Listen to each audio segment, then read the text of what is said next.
In this lecture, we'll talk about profiling, which is basically how long it takes to run certain parts of your code, so you can identify the bottlenecks and how to speed things up. So we mentioned this briefly in the previous lecture, and there's numerous specialist software packages that can help with this. But let's consider the basics in this lecture and do this manually. For example, imagine you have a really long text document and you want to identify stop words. Well, maybe you can loop over each row of a data frame that you've stored your text document in using iter_rows. So let's use a word list that's hosted by Professor Eric Price at MIT. So we're going to get this word list from his website. There's a list of 10,000 words. We're going to create a data frame, and let's look at the first 5 rows. So it's something that we can loop over with. Don't worry too much about what the words actually are. Now let's add a column to indicate whether each word is a stop word.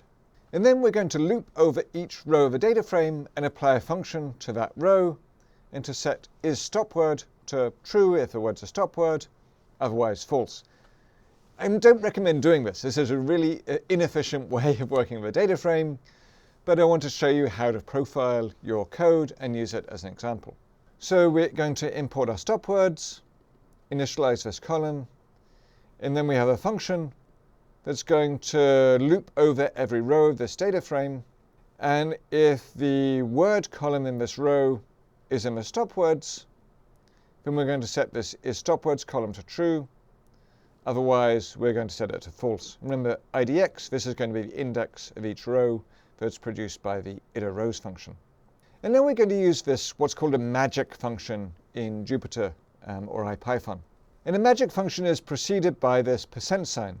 It basically helps you run or analyze your code.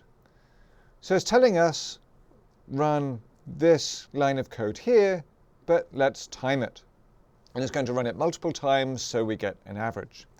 So it's going to time how long it takes to run this function, apply it to this word data frame. So here it's saying it takes just over a second per time it iterated this function. So that might not sound like a big deal. It's only a second.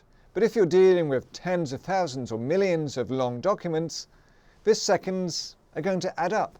And maybe it's a difference between an analysis taking a week or an analysis taking a month.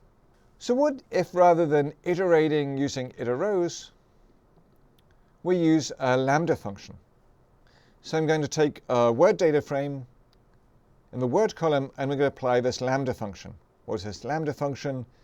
I'm going to return true if a word, or in the variable x, is in stop words. Otherwise, implicitly, I'm going to return false. OK, so it's half the time, 617 milliseconds per loop. What else could we do to speed this up? Well, maybe accessing stop words each time incurs some overhead. What if we just access this once and store it in a separate variable? And here I'm going to use a slight variation. I'm going to use %time_it rather than %time it to time a whole cell rather than just a single line.